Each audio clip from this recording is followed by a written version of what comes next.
Hello viewers, வணக்கம். நான் Poornima Senthilkumar. Welcome to cooking my passion Tamil. இன்னைக்கு நம்ம அருள்மிகு காட்டுச்செல்லி அம்மன் கோயிலில் இருக்கோம். வாங்க இந்த கோயிலை சுற்றி பார்க்கலாம். காட்டுச்செல்லி அம்மன் கோயில் பாத்தீங்கன்னா திருவள்ளூர் மாவட்டத்துல இருக்கு. பெரியபாளையத்துல இருந்து ஊத்துக்கோட்டை போற வழியில செங்கரை அப்படின்னு ஒரு கிராமத்துல இந்த திருக்கோயில் வந்து அமைந்திருக்கு. இந்த சிட்கோ தொழிற்பேட்டைன்னு உங்களுக்கு இந்த மாதிரி போர்டு வரும். இதை தாண்டி நீங்க கொஞ்சம் தூரம் போனீங்கன்னா காட்டுச்செல்லி அம்மன் கோயில் அப்படின்னு சொல்லிட்டு ஒரு சின்ன நேம் போர்டு மாதிரி வரும். இதுல வந்து உங்களுக்கு டைரக்ஷன் கொடுப்பாங்க. நேரா போகாம லெஃப்ட் சைட்ல உங்களுக்கு ஒரு பாதை போகும். அந்த பாதை வழியா தான் நம்ம இந்த கோயிலுக்கு வந்து போனோம். இந்த லெஃப்ட் சைட் திருமணம் பாத்தீங்கன்னா ஒரு 1.5 கிலோமீட்டருக்குள்ளேயே உங்களுக்கு வந்து கோயில் வந்துடும். இந்த கோயில் வந்து பாத்தீங்கன்னா 300 வருடம் பழமையான கோயில். இந்த கோயில் வந்து அமைந்திருக்க பகுதியே வந்து பாத்தீங்கன்னா காடு மாதிரி தான் இருக்கும். வனப்பகுதியா தான் இது வந்து இருந்துச்சு. இப்பதான் கொஞ்சம் ரோடு எல்லாம் போட்டு டெவலப் பண்ணிட்டு வராங்க. இந்த கோயில் வந்து பாத்தீங்கன்னா ரொம்ப ரொம்ப சக்தி வாய்ந்த கோயில். இந்த கோயிலுக்கு வர்றதுக்கு பாத்தீங்கன்னா உங்களுக்கு டைரக்ட் பஸ் எதுவும் கிடையாது. பெரியபாளையத்துல இருந்து நீங்க ஒரு ஷேர் ஆட்டோ இல்ல ஆட்டோ இல்ல நீங்க ஓன் வெஹிக்கிள் 2 வீலரோ 4 வீலரோ நீங்க எடுத்துட்டு வரலாம். இந்த ரோடு ஃபுல்லா பாத்தீங்கன்னா உங்களுக்கு ஒரு காடு மாதிரி தான் இருக்கு. எந்த ஷாப்ஸும் உங்களுக்கு இருக்காது. ஃபுட்டு எதுவுமே நீங்க வந்து ப்ரிப்பேர்டா வந்தாதான் வந்து உண்டு. இங்க கடைங்க எதுவுமே உங்களுக்கு வந்து இருக்காது. இந்த கோயில்ல வந்து பாத்தீங்கன்னா செவ்வாய்க்கிழமையும் ஞாயிற்றுக்கிழமையும் தான் ரொம்ப விசேஷம். அப்ப வந்து கோயிலுக்கு பக்கத்துல வந்து உங்களுக்கு பூ பழம் அந்த மாதிரி சின்ன கடைங்க தான் இருக்கும். தவிர ரோட்ல வந்து நம்ம நார்மலா ஒரு தண்ணி வாங்கி குடிக்கணும்னா கூட நமக்கு வந்து இங்க கடைகள் எதுவும் கிடையாது. அதனால நீங்க வரும்போது ஃபுட்டு வாட்டர் இதெல்லாமே வந்து நீங்க எடுத்துட்டு வர மாதிரி பிளான் பண்ணிக்கோங்க.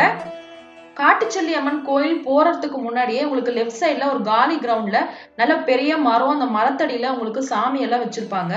இந்த மாதிரி பரிகாரம் பண்ண வரவங்க பாத்தீங்கன்னா இங்க வந்து இந்த சிலைங்களுக்கு எல்லாம் வந்து சுத்தமா தண்ணி ஊத்தி கழுவிட்டு மஞ்சள் குங்குமம் எல்லாம் இட்டு அதுக்கப்புறம் தான் மெயின் கோயிலுக்கு போவாங்க. இதுதான் பாத்தீங்கன்னா காட்டுச்செல்லி அம்மன் திருக்கோயிலோட என்ட்ரன்ஸ். இந்த கோயிலுக்கு ஒரு விசேஷம் இருக்கு. இந்த கோயிலுக்கு வந்து பாத்தீங்கன்னா கோபுரமோ கட்டிடமோ எதுவும் கிடையாது. இந்த ஃப்ரண்ட் என்ட்ரன்ஸ் இருக்கு பாத்தீங்களா, இது மட்டும் தான் உங்களுக்கு கட்டிடம். மற்றபடி சாமி வந்து பாத்தீங்கன்னா ஒரு மரத்தோட கொடிக்கு கீழே தான் வந்து இந்த சாமி வந்து இருப்பாங்க. வேத கொடின்னு சொல்லுவாங்க. அந்த வேத கொடி வந்து ஃபுல்லாவே இந்த கோயில்ல வந்து படர்ந்திருக்கும். நம்ம உள்ள போறதுக்கெல்லாம் கூட பாதை வந்து உங்களுக்கு அழகா வந்து கொடுத்துருப்பாங்க.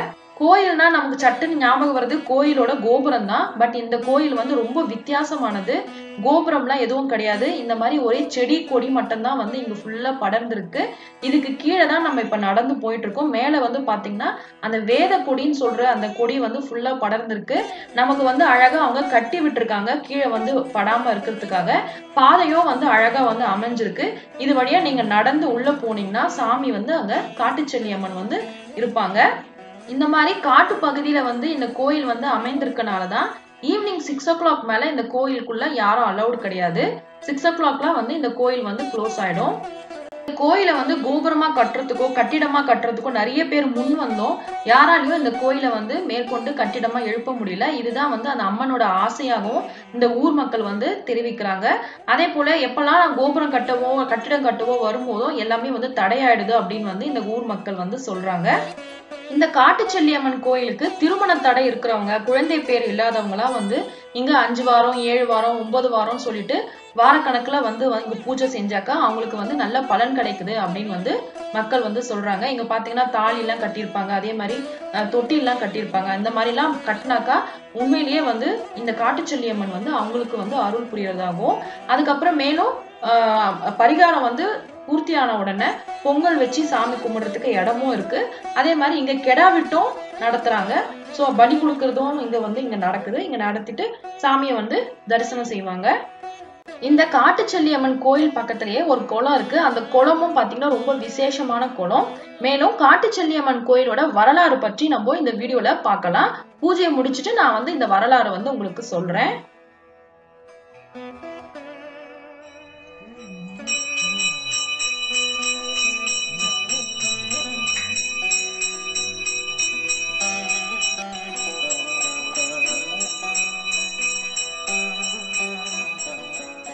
இந்த காட்டுச்செல்லி அம்மன் கோயில் வரலாறு என்னன்னு பாத்தீங்கன்னா இது வந்து வனப்பகுதியா தான் இருக்கு. இந்த வனப்பகுதியில வந்து பாத்தீங்கன்னா வேட்டையாடுறதுக்கு பாத்தீங்கன்னா இருளர்கள் வந்து பாம்பு வேட்டையாடுறதுக்கு இந்த சைடு வந்து வந்திருக்காங்க.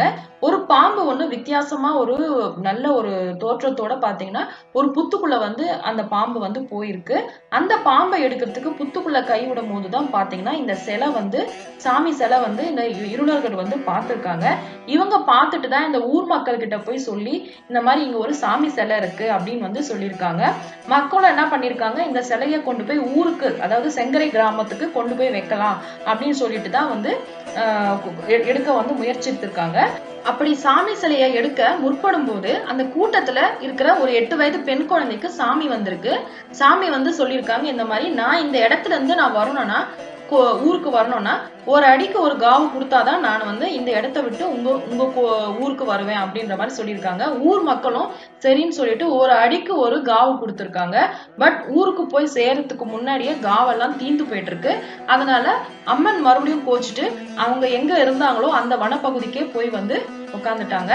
இதுதான் வந்து இந்த காட்டுச்செல்லி அம்மன் கோயிலோட வரலாறு. மேலும் அவங்க வந்து இந்த கோபுரமோ கட்டிடமோ விரும்பல, இந்த மாதிரி ஓப்பன் ஸ்பேஸா இருக்கணும், எல்லாரையும் நான் வந்து பார்க்கணும் அப்படின்னு வந்து இவங்க ஆசையில கோபுரமோ கட்டிடமோ இவங்க வந்து இல்ல, ஃபுல்லா வந்து இந்த மரம் செடி கொடியில தான் வந்து இவங்க அதுக்கு கீழே தான் வந்து இந்த அம்மன் வந்து விட்டு இருக்காங்க. இந்த கோயிலுக்கு நீங்க வந்தீங்கன்னா உங்களுக்கு ஒரு வித்தியாசமான அனுபவமா இருக்கும். அதுக்கப்புறம் பாத்தீங்கன்னா நீங்க பெரியபாளையம் வரும்போதே பாத்தீங்கன்னா பெரியபாளையம் கோயில், திருவாபுரி முருகர் கோயில் பக்கத்துலயே இருக்கு. அது பக்கத்துலயே பாத்தீங்கன்னா இந்த சைட்ல வந்து உங்களுக்கு இந்த காட்டுச்செல்லி அம்மன் கோயில் இருக்கு. சோ நீங்க பெரியபாளையத்துக்கு வர்றதுக்கு பிளான் போட்டீங்கனாலே இந்த கோயில் எல்லாத்தையுமே வந்து நீங்க கவர் பண்ணிட்டு போயிடலாம். கோயிலுக்கு போறதே பாத்தீங்கன்னா நமக்கு ஒரு பாசிட்டிவ் வைப் கிடைக்கிறதுக்கும் ஒரு மன அமைதி கிடைக்கிறதுக்காக தான் நம்ம வந்து போவோம். அதுவும் இந்த மாதிரி ஒரு வனப்பகுதியில ஒரு இயற்கையான சூழல்ல அமைந்திருக்க இந்த கோயில் வந்து பாத்தீங்கன்னா அவசியமா எல்லாரும் பார்க்க வேண்டிய ஒரு கோயில். நீங்க யாருன்னா இந்த சைடு பெரியபாளையம் சைடு இந்த மாதிரி வந்தீங்கன்னா அவசியம் இந்த காட்டுச்செல்லி அம்மன் கோயிலுக்கு வந்து விசிட் பண்ணுங்க. விசிட் பண்ணிட்டு உங்களுடைய அனுபவம் எப்படி இருந்துச்சுன்னு எனக்கு கண்டிப்பா வந்து கமெண்ட்ஸ் போஸ்ட் பண்ணுங்க. நன்றி, வணக்கம்.